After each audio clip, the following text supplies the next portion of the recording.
Never had the opportunity to write about something creepy as it's happening, and it's definitely not at all what you'd expect.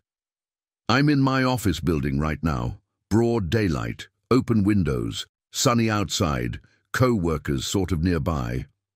But I sit closest to the back entrance of the building, which is comprised of two automatically opening double doors made of glass. The outer glass doors slide open if anyone walks near them. The inner ones are always locked, and someone has to walk up and use a remote to open them for visitors, as there are very few walk-ins at a financial company like ours. We're also in the back of an office park, so the area is very nice and filled with tall trees, but very lonely and empty.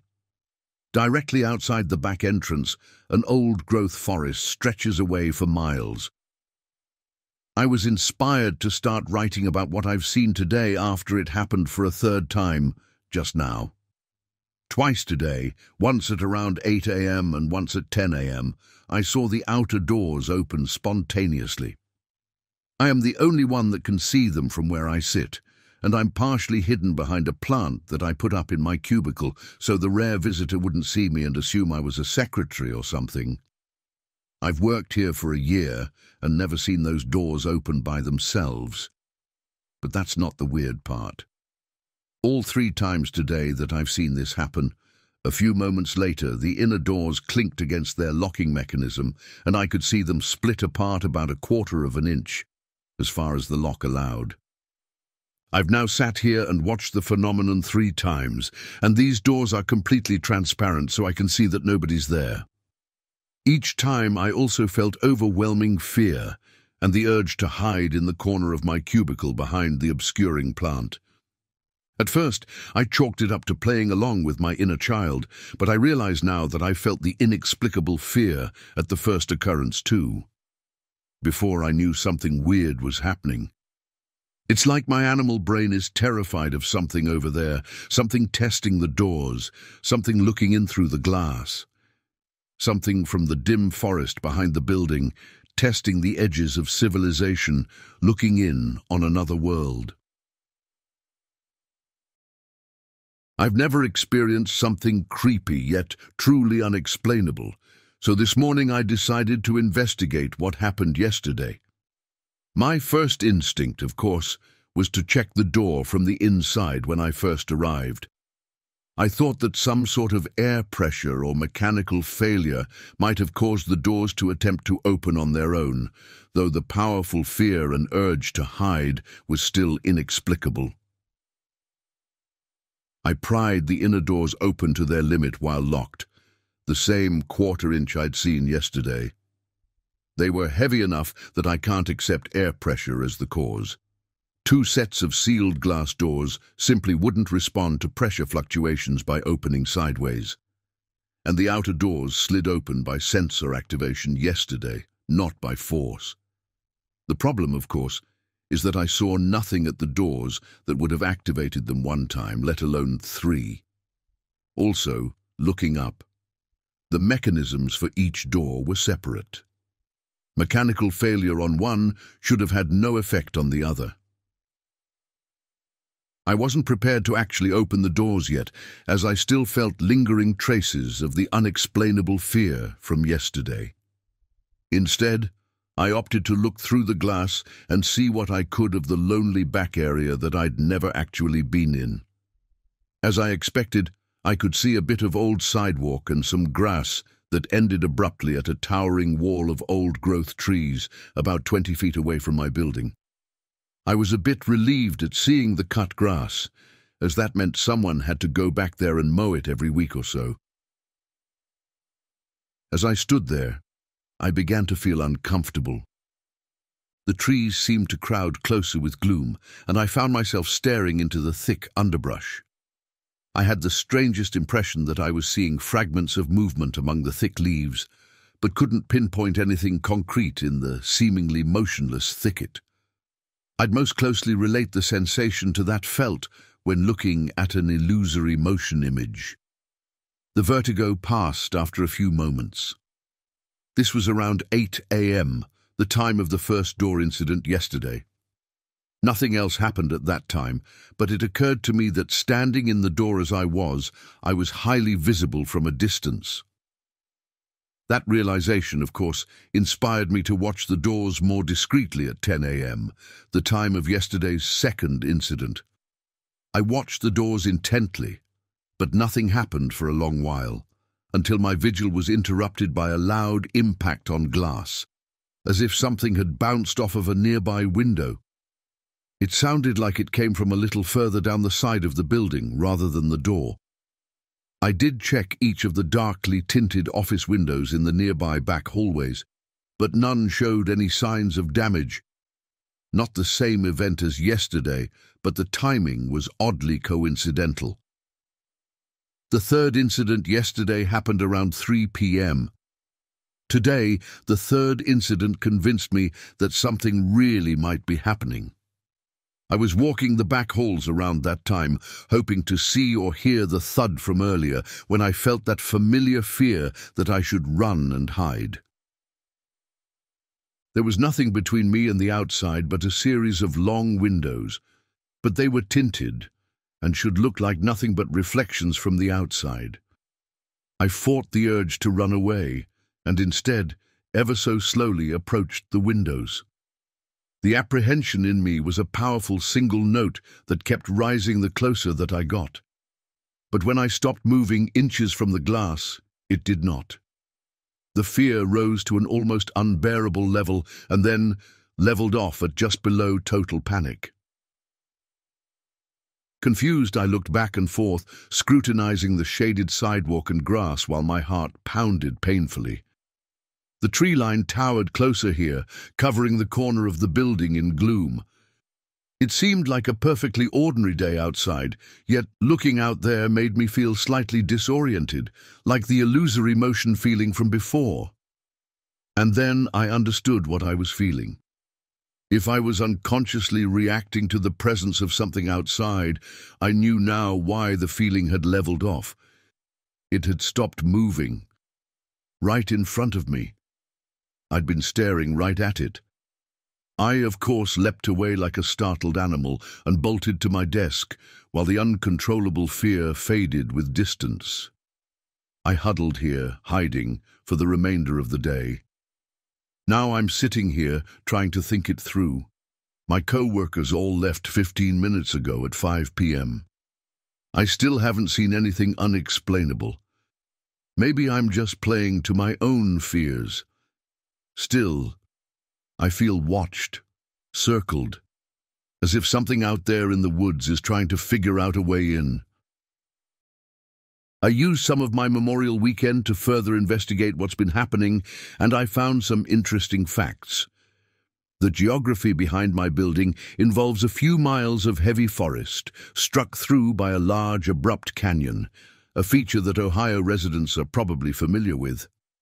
The canyon causes a natural wedge between developed areas, and on the other side of this untouched wilderness is a major construction site. My initial theory was that infrasound from that construction site caused the things I experienced last week. There are articles that detail how infrasound can cause unexplainable fear and other sensations, and perhaps infrasound had something to do with the spontaneous opening of the doors. The loud impact on one of the windows still went unexplained, but that could have been anything. Tuesday's events made me question the simplicity of my answer. Confident in my explanation, I walked the back hallways at 8 a.m. I felt the inexplicable fear as I expected, and could even detect the illusory motion sensation again when I looked out at the trees. I paced along the tinted windows, feeling the invisible wellspring of fear and vertigo seem to follow me, keeping step with me just beyond the glass. I felt intensely watched, despite knowing that the windows should only show a reflection from the outside. Even knowing that it was just a reaction to infrasound, the fear was still very real and hard to handle. I decided to overcome it once and for all by stepping outside during the 10 a.m. event. When the fear and vertigo came, and it began to follow me along the back windows again, I walked down to the side door usually used by maintenance. It was metal and rectangular, and had a traditional handle. The fear was more muted here away from the windows, but I could still feel it, and my thoughts ran through all sorts of horrible things that could be on the other side of the door. Still, I knew there was nothing out there. Even if there was, it's not like it could have even seen me to follow me as I imagined it had been doing. I was about to open the outwardly locked door when something occurred to me. The windows were only reflective from a distance. Up close, they could be seen through. Something up against the glass could have been staring right at me the entire time. So I hesitated. The door shook. I ran back down the hallway in a panic and watched it from around a corner. I watched the handle in intense fear, real fear this time, but nothing further happened. The more my thoughts analyzed the sound, the more I became convinced that it was the same impact I had heard on a window last week, and it had come from outside. I was careful to stay away from the windows during the 3 p.m. event, but I heard another impact on that same door around that time. Today, Wednesday, I stayed at my desk through the first half of the day. I felt slight waves of fear at 8 and 10, but I couldn't be sure if it was my imagination. I spent the entire day configuring ideas in my head, trying to make sense of things. I couldn't accept infrasound as the cause of physical impacts, but certain symptoms of what I was experiencing definitely matched. I finally came up with something that got past my cynical mental armor and actually shocked me to my core. What if there really is some sort of entity out there in the woods? The area is completely undeveloped, rarely traveled, and heavily forested. Something old or strange could certainly exist there. What if the infrasound symptoms I'm experiencing aren't from the construction a few miles away, but from the entity itself, and it's being driven out of its natural habitat by the construction's infrasound pollution? Whatever it is, it doesn't seem to understand what a building is, as it hasn't tried other sides of the structure yet, like the front doors. But it does seem to have a sort of animal intellect, enough to understand that I am something alive inside some sort of shelter, and it's trying to get inside. At today's 3 p.m. event, I stood at the 2 sets of glass double doors that originally opened by themselves last week and watched the forest. I stood there in what was probably a very stupid move and felt the fear and vertigo approach. As terrifying as the result of that move was, I now know for sure that something more is going on. As I stood there, watching empty space that made me feel heady, the outer doors slid open of their own accord. Last week, the inner doors were then pulled apart as far as their short locking mechanism allowed. This time, they didn't move. The outer doors stayed open for almost 2 minutes. I felt paralyzed, struck through by my painfully beating heart, but I continued to stare at the nothing that was standing there staring back at me. I feel that somewhere in that long moment was a clear declaration of intent on both our parts. Acknowledgement that the game of cat and mouse we'd been playing had just gotten serious. Then the fear faded, and the doors slid closed again. That was an hour ago. I'm engaged in this now. I've never believed in anything strange or paranormal, not for real, but now I'm dead certain something is happening. I'm going to look into getting a camera and audio equipment, and I'm going to try to collect actual evidence on this. There's nothing more to say for now, except that I feel like I'm going to war. And now, after that 3-part story, follows a story called The Television. After we moved into our new house around 15 years ago, I used to fall asleep, listening to the comforting sounds of the television downstairs. I figured my parents watched it long past my bedtime. They had no idea I could hear them, and I never mentioned it to them. I would listen to the muted voices as they switched between different tones of conversation, though I was never able to make out the words. These conversations were below the threshold of hearing, but the random noise in my ears definitely carried the markers of human voices. The more I listened, the more they gained definition, but they were always ethereal and impossible to decipher. I imagined it was often some sort of news program, as the conversations didn't seem very emotional, and they talked for hours on end in the same monotone. But every so often, my parents must have watched a scary movie, because sometimes the voices were terrified, angry, or even screaming. In fact, I soon began to suspect they were watching the same scary movie over and over again through the years, as I would hear the same sound bites, the most recognizable being a 20-second conversation between two men and a woman that grew into a heated argument and ended with the woman screaming in terror before being cut off abruptly. This movie had that sound bite play multiple times before I would fall asleep, and I often wondered if I was hearing it right. What could the plot of this movie possibly be, to have the same argument and screaming so many times? Finally, when I was older and had experienced years of this ongoing sleepy confusion, I suddenly awoke and decided that this night I would confront my parents about exactly what the hell it was they were watching. I had heard the same muted argument and barely heard screaming get cut off only moments ago, so I knew it was that movie.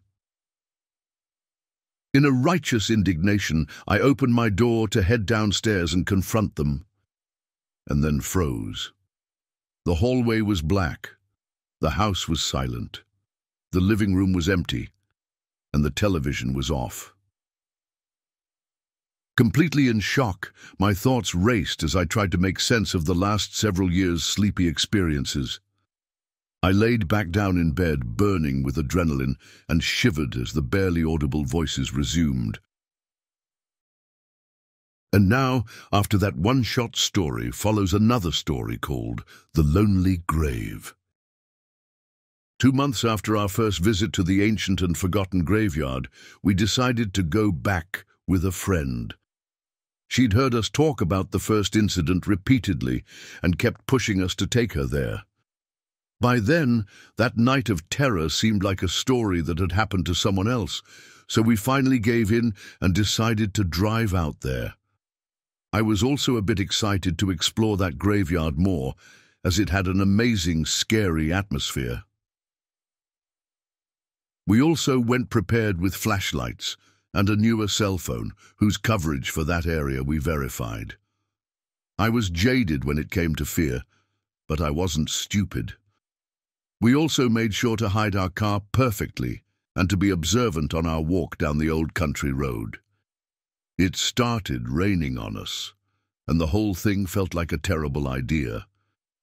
But we soon realized that the chances of seeing that same mysterious truck again were probably zero. When the chilly drizzle stopped, we started to feel much better, and the rest of the walk went quickly.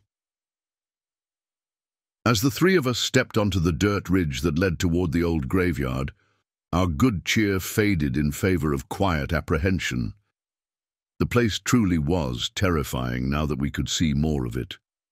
The stars were out by then, and the trees were half bare with oncoming autumn. A slight chill in the air made me shiver as we walked up the long, leaf-covered path, approaching the first hill. That hill's crest directly melded into the second and bigger hill, whose grassy paths ran up into darkness. The entire double hill was surrounded by huge skeletal trees whose leaves were almost entirely gone, and everything sat in stark and unmoving silence. Although we'd been drinking on the walk over, my girlfriend and I were quiet. Though that night seemed distant, we both vividly remembered the danger we'd been in last time we were here, but our friend had no such qualms. She stumbled around excitedly, looking at gravestones and shouting out her discoveries. The stones themselves were cracked and weathered, and most were impossible to read. We did locate one of the dates. The name had been scoured away, but the person had died in 1764. That surprised me, as I knew that meant the graveyard literally predated Ohio itself. I had expected the headstones to be from the Civil War era for some reason. Our friend picked up a broken piece of headstone and carried it over to us, joking about souvenirs. I shared a glance of discomfort with my girlfriend at this, but we all continued our exploration. We hiked up the larger hill, entering the dark shadows that the crown of trees hung over the older and seemingly sadder section of the graveyard. A distinct feeling of privacy and sorrow seemed built into the worn stone nubs and monoliths that represented long-forgotten loved ones. It was then that the three of us stopped simultaneously at the sight of something strikingly out of place. The graveyard stopped at the crest of the hill, where we were nearly at level with the tops of the more distant trees.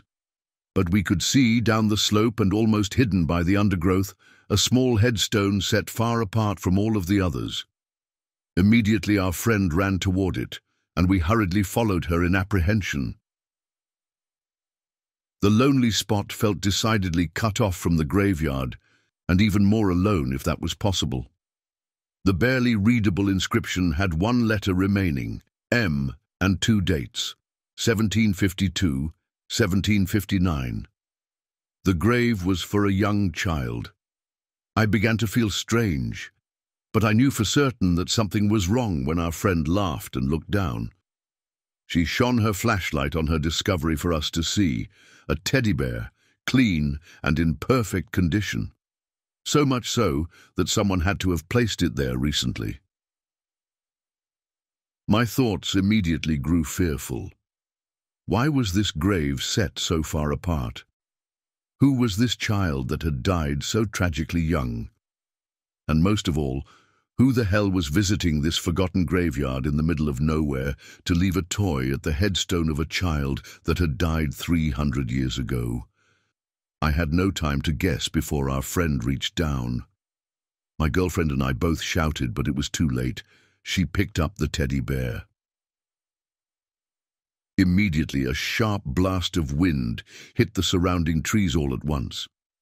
Against the stark silence that we had grown accustomed to, it sounded like an angry explosion. Our friend screamed, dropped the teddy bear, and ran. My girlfriend followed. The blasting wind in the skeletal trees grew in intensity as I turned to bolt with them. But I turned back for just a moment to replace the teddy bear in its spot. Our fearful flight turned to nervous laughter as we pelted back down the hill. As the wind continued to rise, we decided it was time to get back to the car before the oncoming storm clouds, sharp black against the stars, decided to drench us. I couldn't resist taking one look back up the hill as we traveled across the dirt ridge. And my eyes focused on something, a darker patch in the shaded sorrows we had come from, as if someone was standing there watching us leave. At first, I actually smiled. I was a hardcore skeptic, but the thought that the unknown child spirit might be watching us go and appreciating our visit was genuinely enticing. Still, I couldn't quite make it out, and I figured it was just a trick of the shadows. As we finally exited onto the country road, I looked back, and a darker patch between the gravestones on the first hill, much closer than before, seemed to catch my eye. My smile faded, and I hurried the girls out of there. It was on the drive home that the fear really hit us, prompted by something our friend told us. As it began to drizzle again, she suddenly insisted we pull over and immediately threw up out the opened car door. We asked her what was wrong, and it took a few moments for her to tell us the horrible thing that had occurred to her.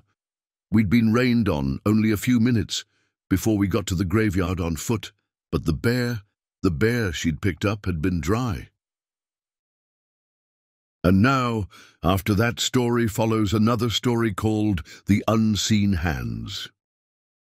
Greeted by blurry darkness, I slid halfway out of a long dream world I was not unhappy to leave behind. As I lay there on my side while my awareness returned, the insistent hand pressed against my bare shoulder blade again. I froze at the realization that my girlfriend hadn't stayed the night. Behind me could only have been rumpled sheets and empty space. My thoughts immediately jumped to the possibility of sleep paralysis, something I'd never experienced, but my subtly tested toes proved that this was all too real. The hand shook me gently again, and I felt the delicate fingers squeeze my shoulder. I could feel now a sense of lazy interest in that grip, not malice or fear. But the hand was oriented as if the other was sitting hunched on the bed behind me, not lying down. I could feel no weight or tilt in the mattress underneath me. The hand moved and shook my arm, growing more insistent. Still I maintained my charade of slumber, and another hand joined the first, shaking me by the shoulder and arm. My heart pounded as I imagined what horror might be trying to get my attention. And then I felt the hands shift, as if the other had turned and looked behind us. Suddenly the grip of those fingers tightened, and the intensity of their shaking turned from lazy interest to one of marked fear. I knew then that I had to act, to do something, but before I could, a third hand of the same size and feel joined the others by shaking my forearm. I leapt up and out of the bed in abject terror, scanning the bed and the room. My pounding heart reverberated in my ears, but I saw nothing unusual at first glance. After a few moments of fading adrenaline, I felt a slight breeze. The window next to my bed was open behind the blinds. Confused, I climbed up on my bed and slid it shut. This window had been behind me, where the other would have looked before it grew fearful. Not one to resist the unknown, I pushed up a blind and peered between. My eyes first jumped to the white of a passing police car on the street outside, but then to movement to my left. I saw the shocking grey tufts of hair of two dishevelled and withered old men, dressed in torn and horrid rags, as they leapt over a fence into the next yard. And now, after that story, follows another story called An Unhappy Awakening. I woke up that morning to a stinging pain in my eyes. I'd slept in my contacts one too many times, and they felt like burning knives against my eyelids. In a surprised fury, I pulled them out and threw them away. I blinked, now hardly able to see, but felt around for my replacements in my backpack. I silently crept out of my still sleeping girlfriend's dorm room, gripping the contacts. I'd have to put them in with water. As I hit the hallway, and the door closed and auto-locked behind me, something seemed wrong. I silently cursed at getting locked out and felt an immediate desire to go back inside. I couldn't place what was wrong. It was exceedingly quiet. But it was 2 days after the last day of finals, and practically everyone else had left for the summer. That was normal, right? My blurry, pained eyes couldn't make out any details. But as I slowly walked down the hallway to the men's bathroom at the opposite end of the building, I stepped on a piece of paper. I picked it up and stared closely at it, squinting. It was an announcement that had been on the wall. Peering ahead, I could see that there was paper and refuse strewn about the hallway floor ahead. Bulletin boards had been torn off of the walls, and one of the rectangular ceiling lights 20 feet ahead had been ripped down and now hung dangerously low, blinking sporadically. What the hell was going on? Had there been a riot or something during the night? At the very far end of the hallway, maybe 100 feet away, I could see a disheveled shape leaning against the wall. It was right outside my destination, the men's bathroom, but I couldn't tell what it was, even as it seemed to lazily float or stagger around, not seeming to notice me. It had to be a person, right? But what was it doing in the distance, just randomly moving around like that? Feeling horribly vulnerable but unwilling to go back and wake up my girlfriend because I was scared, I inched forward. I ducked low under the hanging light. Its sporadic humming set me on a nervous edge, and still I approached the figure at the end of the hall. It hadn't yet acknowledged me in any way, continuing to gently walk or bump repeatedly into one of the walls. What the hell was going on here? I then had a genius idea. Instead of approaching whoever it was that was acting so oddly, I quietly ducked into a stairwell and decided to use the men's bathroom on the second floor. I felt incredulous when my squinting eyes and searching hand found the second-floor door out of the stairwell had been ripped off of its hinges and was lying on its side in the doorway. It was then that I felt that something dangerous might actually be going on. I peeked into the second-floor hallway to find it equally in disarray. Half of the lights up here were simply out, shrouding most of the floor in dim morning gloom. I could hear someone murmuring in the distance around the corner of the hall. My heart pumped with adrenaline as I ran for the bathroom and quietly closed the door behind me. I gazed around the tiled white walls in a panic, but saw nothing. My hands shook, but I used the water from the sink to put in my contacts and finally relaxed. Now that I could see, I felt silly at my fear.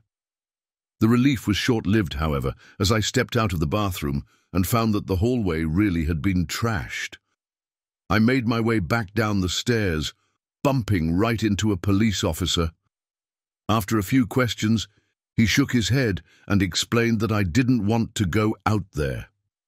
A student had apparently had some sort of mental breakdown, trashed the building, and committed suicide. And if I hadn't gone upstairs, I would have blithely walked right up to his body, hanging there in the hallway. The shock hit me hard. The officer said that he had died in the night, but then, admittedly, it was bleary-eyed and from down the hall. How had I seen the body moving? And now, after that story follows another story called Smoke and Mirrors. I reclined in discomfort across from my small television, which erratically radiated light around my dark room.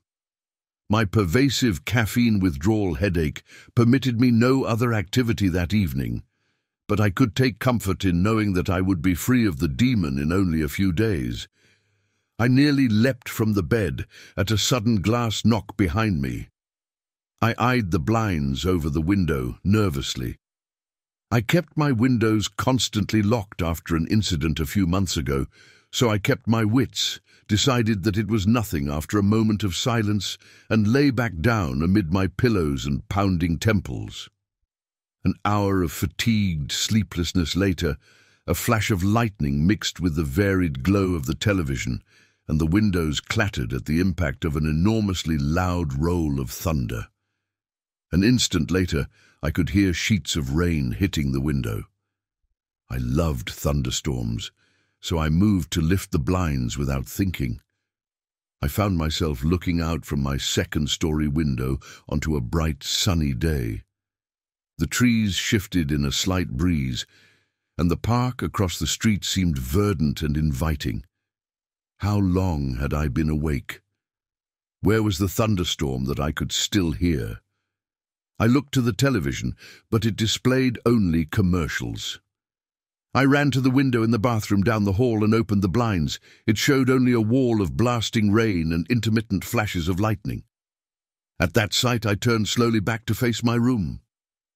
I could see that brightly lit window across the hall and through my open door, its sunny glare illuminating the walls in stark contrast to the dim shimmering of the television.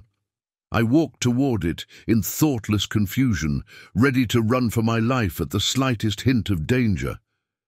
I stopped at the threshold of my room, staring at the window. What was I seeing? Was it really there?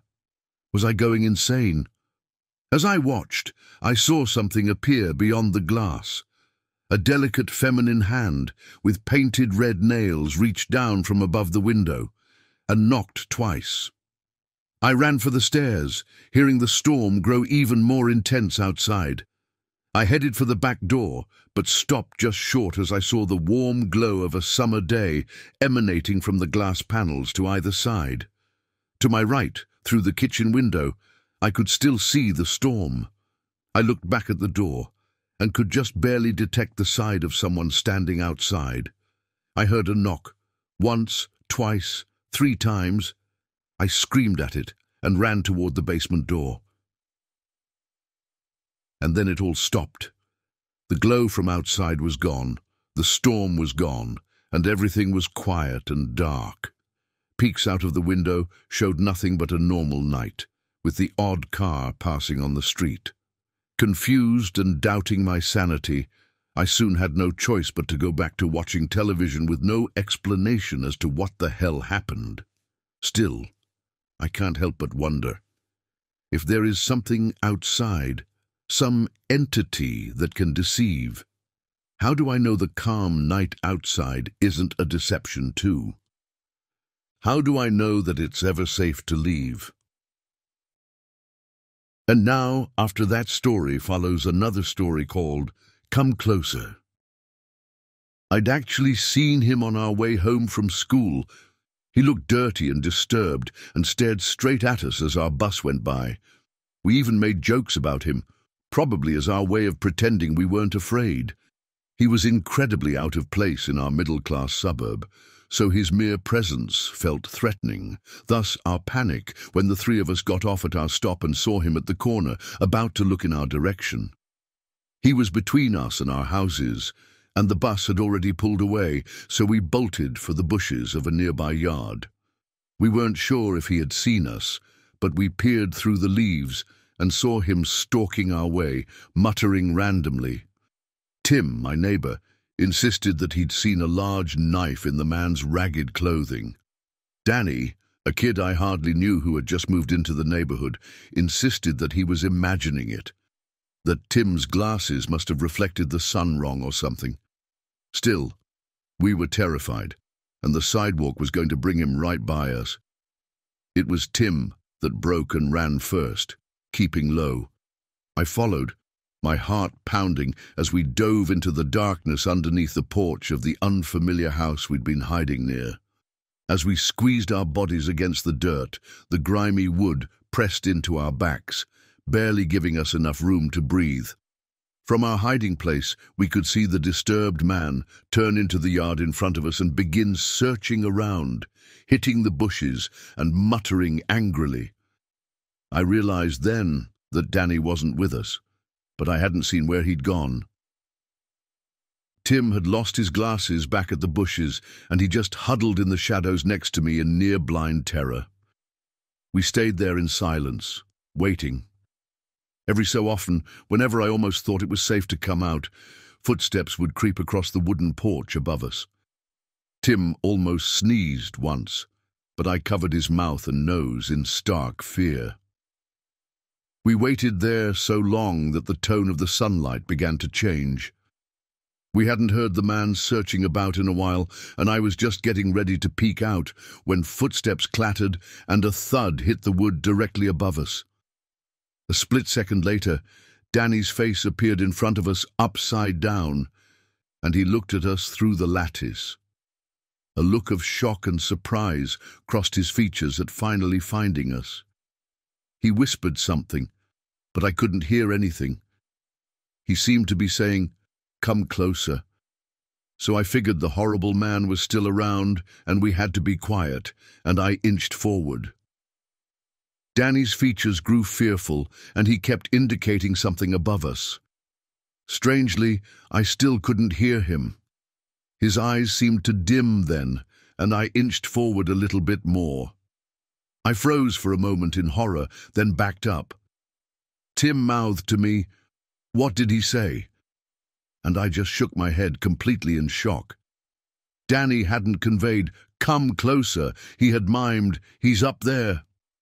The drifter was unknowingly sitting right above us, waiting, because he knew we had to be somewhere in that yard. There was nothing to do but wait in silence, trying not to scream. I was glad Tim had lost his glasses. I lay there as darkness descended, waiting in unwavering terror and trying not to feel the glassy stare of Danny's severed head as it rested in the grass a foot away. And now, after that story, follows another story called Punished to Wander and Tremble. I seldom go to church, that is, to maintain a semblance of my non-existent relationship with the Almighty. I don't pray for salvation, nor do I confess my sins, because I know I am a man bound for hell. Either above or below, both options are equally torturous sounding to me. I have no regrets either, so I have nothing to atone for. Whenever I go to church, it's because the old man wants to hear people grovelling before an absentee father. He finds that amusing, and who am I to object to his whims? They are reasonable mostly. After all, the old man saved my life. I owe him that much. At that time, I didn't go to church to listen. I went to church to have a conversation with the pastor, Father Gregory Luciano. I had a confession of sorts to make to him. Luckily, I didn't have to go through the entire ritual as I had met him outside the church. "Good morning, Father," I called out to him as I approached from behind. "Good morning," he answered, looking over his shoulder at me. I don't think we're familiar," he continued. "Yeah, no, we're not that familiar. But would you mind having a few words with me?" I questioned. He turned, a pleasant man by nature. This much I've learned while studying him for years. A smile spread across his face as he turned to me. "Yeah, of course." I thanked him foremost before approaching the subject at hand. "Tell me, Father, how come I've seen a man of God such as you spend his free time at the place of worship of another false god?" His smile faded. "What are you talking about?" His voice quivered as the words departed his mouth. "I would never." "The brothel, priest, the brothel." I cut him short. His face began turning red, and his expression turned into one of anger mixed with fear and embarrassment. "I have no clue what you're talking about, and if you don't let me be now, I'm calling the police." He attempted to threaten me.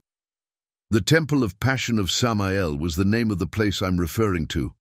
A whorehouse with a diner where worshippers of the Angel of Death came along to fuck and eat. Personally, I found it disrespectful to call that shithole a temple of anything. The old man, though, he was having none of that. The moment he found out about this insignificant hut, he dragged me there to obliterate it from the face of the earth. Turns out, it did not piss him off for no reason. A hairy goat fucker was running the brothel, and by hairy goat fucker, I mean a literal one.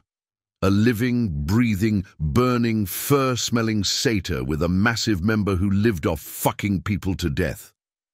The old man has been dealing with all sorts of abominations and cretins for a long time, but it seems like he can't stand these types the most.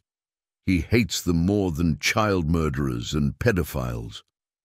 Once we got to that temple in the middle of God-forsaken nowhere, it was obvious from the get-go that the place is a glorified whorehouse run by an infernal speck of semen and bile. The moment we passed through the doorway, I could smell the stench of sex and alcohol. We sat down at the diner at first.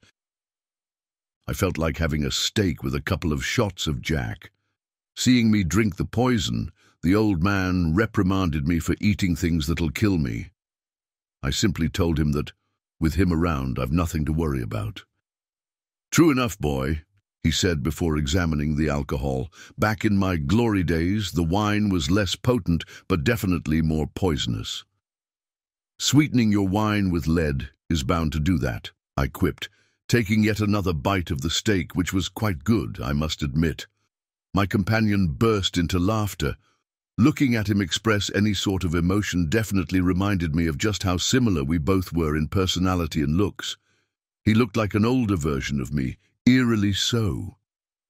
Terrible club music blasted all around us, making it almost hard to hear him as he spoke to me.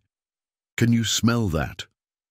The stench of burning fur laced with sweat and cum made its way into my nostrils, killing whatever remained of my partially sated appetite right away. "Oh yeah, bloody hell," I said, as I threw the fork on the table. "It's here, somewhere," the old man said. He always differentiates between these things and humans by referring to them as objects. That's a lovely thing he does. Not that he cares for humans much more. I had to ask, partially out of curiosity, and partially because I wanted the stench to go away, will it stop reeking of this cocktail of piss and shit-stained fur sack once we deal with it? No. He was quick to disappoint. I got up, and the old man signaled me to walk up a flight of stairs to an upper floor. That's where all the action was happening. You could hear the moaning and groaning bleeding through the shitty music from time to time. Walking up the stairs, some bald douche in a black suit tried stopping me and mumbled something about the boss being busy there or something. I shrugged him off and took another step forward. He grabbed me by the arm and tried to throw me down the stairs. Instead, I clasped his arm before kicking him in the chest and letting him go tumbling downward. He tried getting up but made the mistake of showing his eyes. They weren't right, the burning type. I smirked, letting the old man do his thing, and in a matter of a few moments the bald cunt was motionless on the floor, his head a few feet bigger and wider, and my hands covered in red. Others were about to swarm me, but one of them stopped the onslaught. It saw the scar on my face. They all fear it, a mortal fear. I don't blame them. That scar is a bad omen. You fuck with me, you get fucked 7 times worse. The old man gave me that scar when he met me. That's quite the story, really. Doctors diagnosed me with some aggressive type of bone cancer. It spread all over, affecting a few vital organs by the time of my diagnosis. Life was short and about to turn so much more painful. Filled with spite, I set out to drive away my frustration. The idea wasn't to get myself killed or anything, just to make myself forget for a bit that I was a dead man walking. I got lost in thoughts and speeding above any limit when I noticed lights flying in my direction from the left. Everything turned bright and then dark. When I regained consciousness, everything was pure, violent, and very palpable pain. Beams of fire swept through my head, firing repeated thrusts of pain increasingly in every organ and part of my body. A sensory overload my sensory receptors couldn't handle. I was one with the pain. I had lost a sense of self, of the world. There was only agony as the impact frantically spilled my crimson liquid. I was bleeding life itself. Then a bright light shone in front of me, with a shadow slowly crawling out of it. At first, amorphous, but slowly took the shape of a human. It grew larger and larger until I could see it. Him, standing fully overlooking my wreckage. An elderly man, with long grey hair and a grey beard. A giant scar carved into the left side of his face, concealed by his ashen mane. All of it felt so surreal at the moment, his voice, his presence, me even being alive. It felt otherworldly meeting the old man for the first time. "Would you like to live, boy?" the old man asked me as he crouched over my broken form. I tried answering positively, but I think something was wrong with my throat as only choked coughs came out. He repeated his question, and this time, while attempting to answer, I could only cough up blood. Knives and pins tore through my skin as he asked once again. The fear of being unable to answer, of dying, of losing everything. It was crushing, suffocating. A sensation akin to a tidal wave descending upon me, filling my lungs and crushing my heart, collapsed onto me. Rasping out that yes was one of the most painful things I had to go through. Every cell in my body ached as I muttered or wheezed that word out. The old man smirked before telling me I'd have to help him now that he was helping me. I would gladly help him at that moment. As a matter of fact, I still am. I have no objections to our arrangement. I do, in fact, quite enjoy it. The old man said, "This might sting a bit," and then shoved his fingers into my face. Whatever he did felt like molten iron being poured onto my face, burning through it and leaking into my skull. The sensation is probably comparable to falling into the sun head first. It was so bad I thought my mind would shatter before everything turned black and cold again. When I came to, I was lying near my wrecked car. It was morning, and the old man's voice spoke to me from above, telling me not to look ahead. I didn't listen, looking at the remains of the guy with whom I collided, spilled on the asphalt. The collision crashed half of him into bits and pieces. Guts and bone matter ended up spilling all over, along with a part of his peeled-off face, and his brain lay somewhere ahead. What a way to wake up after almost dying. I realized I was fine, save for my face, which was burning with hellfire. That stuck for a few days, but now it's fine. The old man was there. He's always there, and I've grown accustomed to his presence by now. Since that day, we've been together, doing what we do best, causing mayhem in so-called satanic brothels. I've gotten to a point when I often forget other people can't see the old man, which makes me something of an awkward conversationalist. In any case, I was on the second floor of this joke of a temple, looking for the loudest room. That's where my goat, would be. It took me a couple of seconds to figure out from which room the dying screams interlaced with ecstatic moaning bled out. I made my way to the end of the hall, trying my hardest not to let the stench of sex and sweat get to me. Standing in front of the room I was looking for, I pressed on the handle and pushed the door slightly. Surprisingly, it opened. I guess Samael's passion includes exhibitionism. I don't judge. Pushing the door ajar, I saw a naked woman on the floor, in a pool of her own blood, mounted by the source of the stench that haunted me. A fucking goat man covered in blood, semen, and lumps of shit. What a nasty fucker. He was clearly too big for her.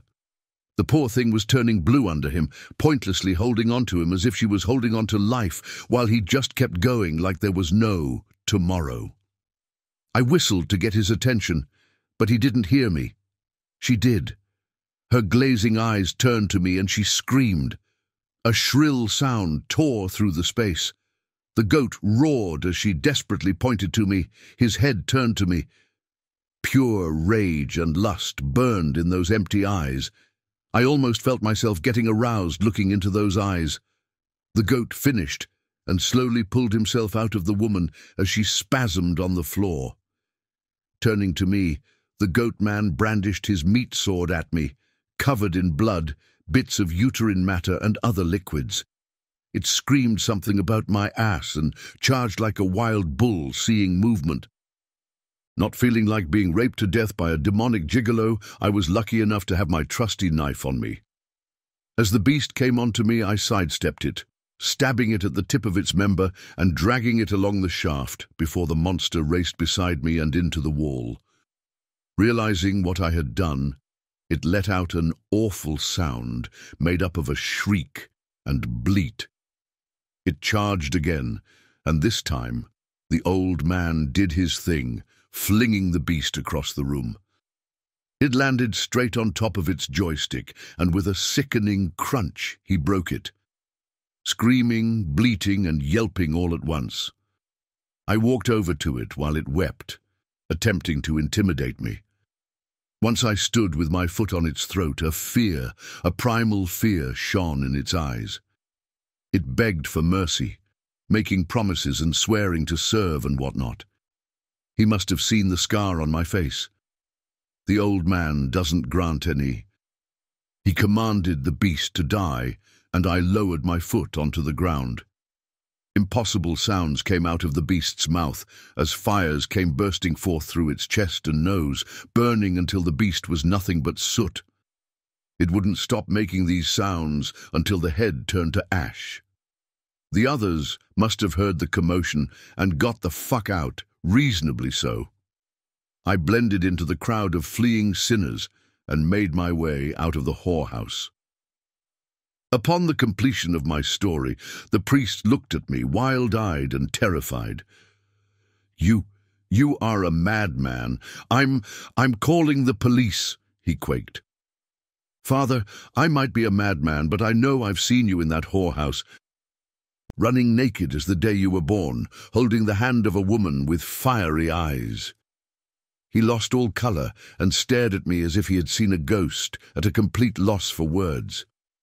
Using this opportunity, I offered him an absolution, which felt kind of strange, as he was the priest between the two of us. Pulling my hair back, I have prayed for the first time since childhood. "Forgive me, Father, for what I have done, for you have punished me to wander and tremble for my sins. Forgive this man, Father, for you have turned a blind eye while your servant had dealt your brutal justice upon this man through the sight of the unholy corpse of his lover nailed to the edge of the cliffs overlooking the abyss that is death at your feet." He kept standing there, as if becoming a statue as I concluded my prayer and walked away. I stopped for a moment to look at him, his eyes drowned in horror, pure, divine, life-consuming horror. And now, after that story follows another story called My Purpose in Life. I stand on top of the bridge. The skies are coated in a thick veil of dark grey clouds.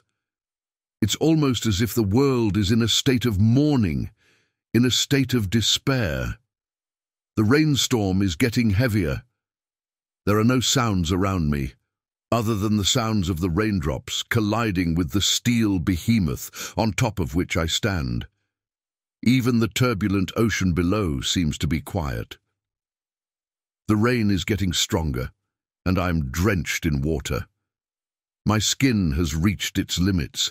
Any more downpour and it will begin to crack. Unfortunately, that is bound to hurt. However, I have nowhere to go. I am standing on the edge of the bridge. I have nowhere to go but down. I've made my decision, and I am a man of my word. The only road I can take leads down, to a watery grave. The wind has turned cold. I can feel the hair on the back of my neck stand up. My muscles start to shiver to resist the frigid air. My whole body aches. It gets harder to breathe. My breaths have become shallow and quick. The pace only ever rises as cold water falls down upon my head. Fear grips at my heart, grasping at my organ as if it were the hand of a titan. A crushing pain surges out of my center, and the breaths are more laborious. It's like there's a liquid in my lungs. The air sacs are overflowing, and my chest feels heavy and stiff. I can't breathe. The touch of water steadily turns painful. The sky is no longer raining droplets of water upon me. Millions of tiny razors crush upon my skin from the heavens. They are making microscopic incisions into my dermis while my brain struggles with the sudden barrage of its pain receptors. My heartbeat sinks from my chest to my guts. The beating and pulsating courses through my digestive tract, leaving it in shambles. A knock forms in my lower abdomen, and I can feel the liquid rising. Water comes out of my mouth, suffocating me in the process. It keeps flowing and flowing. My throat burns and my head feels heavy. The skies start spinning, and the rain of microscopic razor blades appears to take the shape of a whirlwind. The heavens groan out in pain as the waters keep flowing out of me ceaselessly. A gust of wind blows right past me. My clothes and skin are torn. Beneath them are no bones or muscles. The organs are gone. Beneath my useless exterior there's nothing but a bluish clear liquid. All feeling turns numb, even the constant flow of water from my mouth. The whirlwind of blades undetectable to my eyes tears right through me. The impact of our collision sends me falling straight into the turbulent ocean below the bridge. The fall seems incredibly slow and prolonged. Eons are passing as I fall, and I grow old painfully slowly. As I continue to fall, the remains of my external shell slowly dry up and shrivel. Finally, they detach themselves from the liquid substance beneath. Each piece of skin detaches itself with a wet splat, sending torrents of hellfire straight into my mind. By the time I'm at arm's length from the ocean, nothing remains of me but the internal liquid. I hit the water with an inaudible splash. My body feels as if it's being stretched beyond its limits. Every cell of mine hurts. Every cell is being pulled at and stretched in all directions, while a sudden bout of nausea courses through my entire existence. I only see water all around me.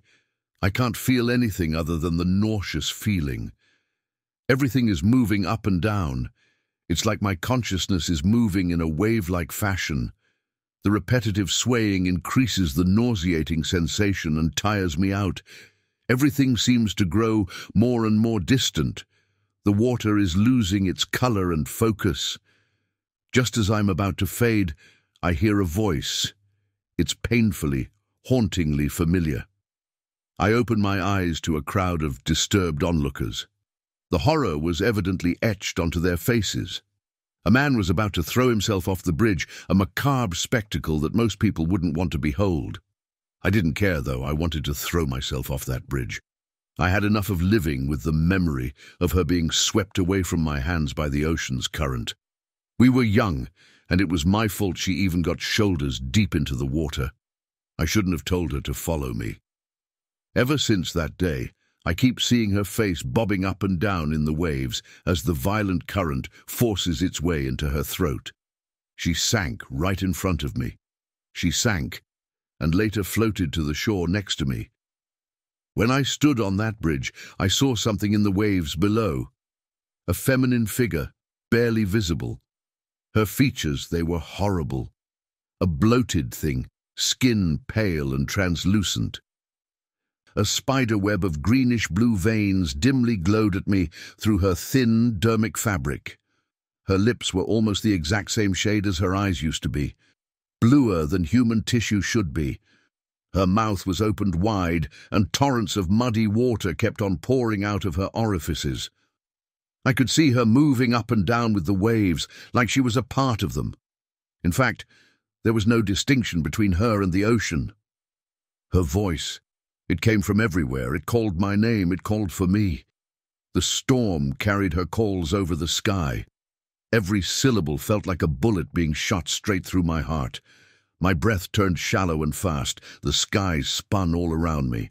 The onlookers twisted and turned into odd angles as I nearly collapsed off the bridge. I slipped, but I've managed to grab onto the railing as hard as I could. My heart was pounding in my head. The flash of lightning nearby blinded me, forcing me to loosen my grip. I mustered the will to go back on my words and the strength to call for help. My cry was barely strong enough for two strangers to hear. In my panicked state, they barely seemed human. Just two outlines barely resembling anthropomorphic beings. That was enough. I've found a new purpose to life. I've been wanting to reunite with her for years. After seeing what she had become, I must avoid her at all costs. Unfortunately, every time cold water hits my head, I freeze and begin to hyperventilate. At those moments, I can hear her choking voice calling out to me.